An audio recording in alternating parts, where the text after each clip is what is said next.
सुरू आहे, सगळ्या गोष्टी सुरू आहेत.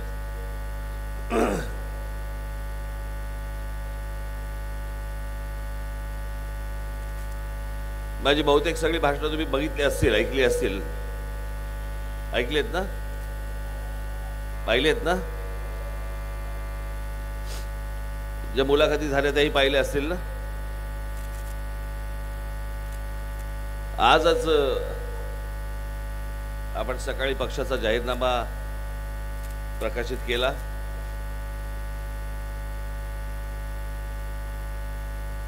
अनेक विषय आपण त्याच्यामध्ये, विकासाचे अनेक विषय त्याच्यामध्ये मांडलेत, जे आजपर्यंत मी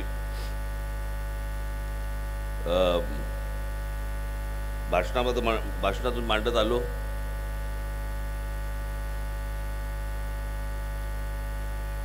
पण आमच्या लोकांना काही त्याच्याशी कर्तव्य नाही. विकासाच्या मुद्द्यांशी आम्हाला घाणेरडे रस्ते मिळाले तरी चालतील, आम्हाला घाणेरडी गटारं मिळाली तरी चालतील, आमच्याकडे ट्रॅफिक जॅम झाला तरी चालेल, आमच्याकडे अनधिकृत बांधकामं झाली तरी चालतील, आमच्याकडे मुलांना शिक्षणापासून बाजूला राहिले तरी चालतील, ॲडमिशन नाही मिळालं तरी चालतील, आम्हाला हॉस्पिटलमध्ये आम्हाला काय तुमचे जागा नाही मिळाली तरी चालेल, पेशंटला नाही नेता आलं तरी चालेल. पण आम्हाला इंटरेस्ट कशात? शिंदे यांच्याबद्दल काय बोलले, मग फडणवीस त्याच्याबद्दल काय बोलले, मग उद्धव ठाकरे ह्याच्याबद्दल काय बोलले, मग तुम्ही ह्यांच्याबद्दल का असं बोललात?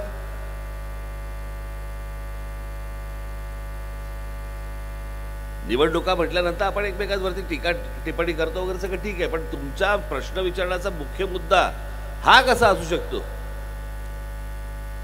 तुम्ही खरं विचारलं पाहिजे की बाकीचे जाहीरनामे दिलेत, तुमचा जाहीरनामा आज आलाय,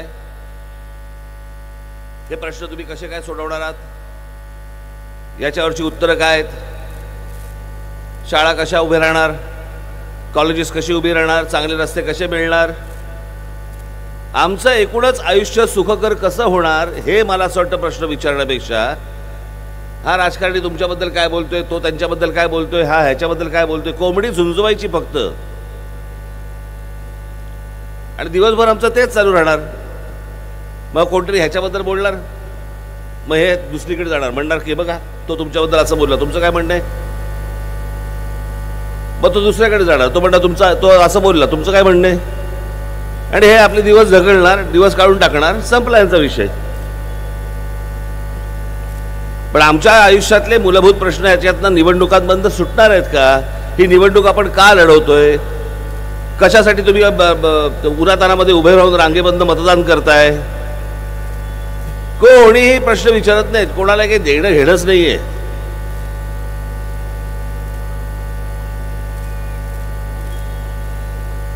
मी खरं तर आज तुमचं फक्त दर्शन घेण्यासाठी म्हणून मी इथे येणार होतो, यांनी सभाच लावली.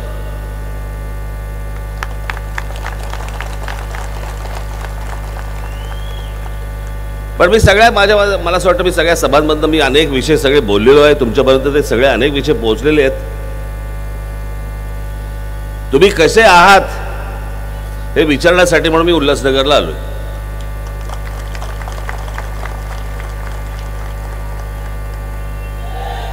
मी काय फारसं लंबचौडं भाषण देण्यासाठी करण्यासाठी म्हणून मी इथे आलेलो नाही.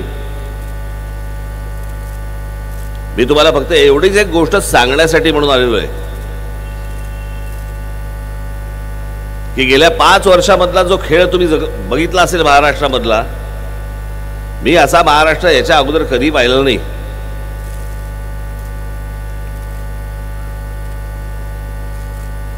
म्हणजे मला हे युती किंवा आघाडी, मला हा पक्ष नको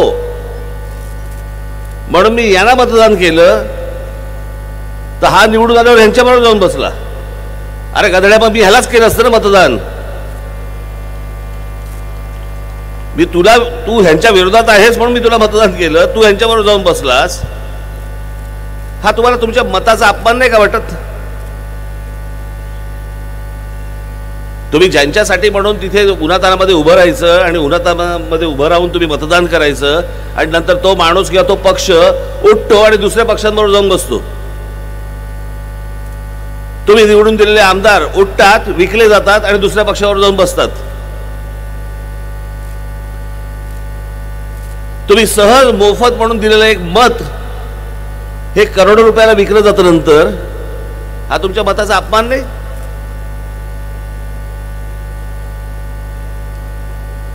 मी जो गेल्या 5 वर्षामध्ये जो खेळ झाला ना या महाराष्ट्रामध्ये, मला असं वाटतं त्या मतांचा जो अपमान झालेला आहे त्याचा बदला घेण्याची ही वेळ आहे आता 20 तारखेला.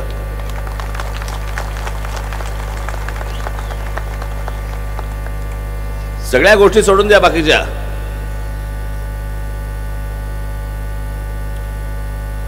शहराच्या शहर आमची बकाल होत आहेत.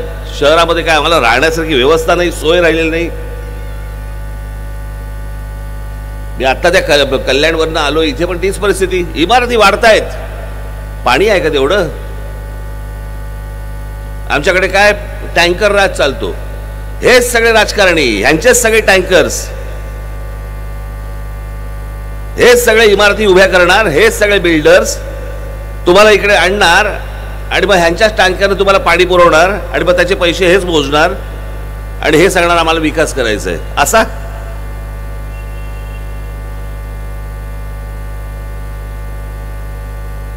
घरातनं बाहेर पडल्यावरती एक चांगलं वातावरण पाहिजे आपल्याला.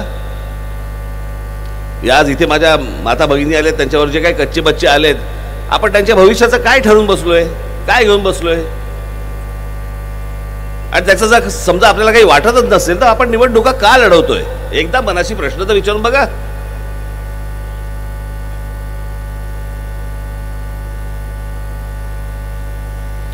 आज मी हीच गोष्ट फक्त तुम्हाला सांगण्यासाठी म्हणून मी आज इथे इथपर्यंत आलो. खरं तर मला तुमच्याशी भेटून बोलायचं होतं, माईक वरून बोलायचं नव्हतं. मला तुमचं मंडई पण ऐकून घ्यायचं होतं. हे कसं होतं, हे आपलं एकतर्फी होऊन जातं मन की बात.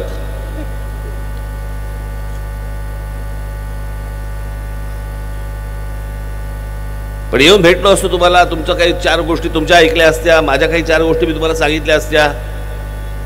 पण असो, तुमचं दर्शन झालं हे माझ्यासाठी खूप महत्वाचं आहे. आणि मला फक्त आपल्याला एवढंच सांगायचं आहे, मी फार लंब चौडं भाषण करण्यासाठी आलेलो नाही इथे.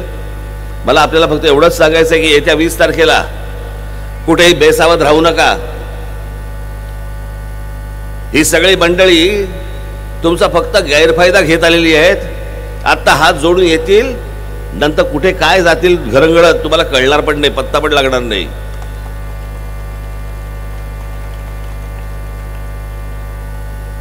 आमच्या उमेदवारामध्ये नाव त्याचं भगवान आहे.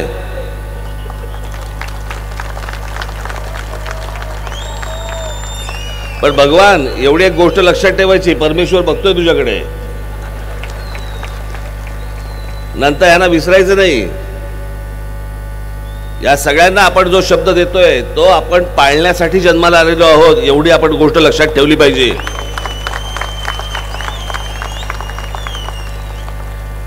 म्हणून माझ्या सर्व माता भगिनींना, बांधवांना माझी विनंती आहे की येत्या 20 तारखेला कुठेही बेसावध राहू नका, कुठेही गाफील राहू नका. गेल्या 5 वर्षामध्ये तुमच्या मताचा जो अपमान झाला आहे तो विसरू नका.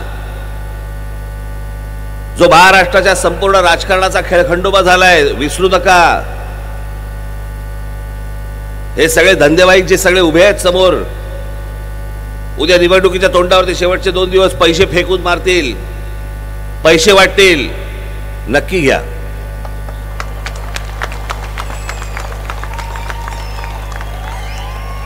यांनी कोणाला तरी लुटलंच आहे, तुम्ही यांना लुटा आणि मतदान भगवानच्या मागे उभं करा.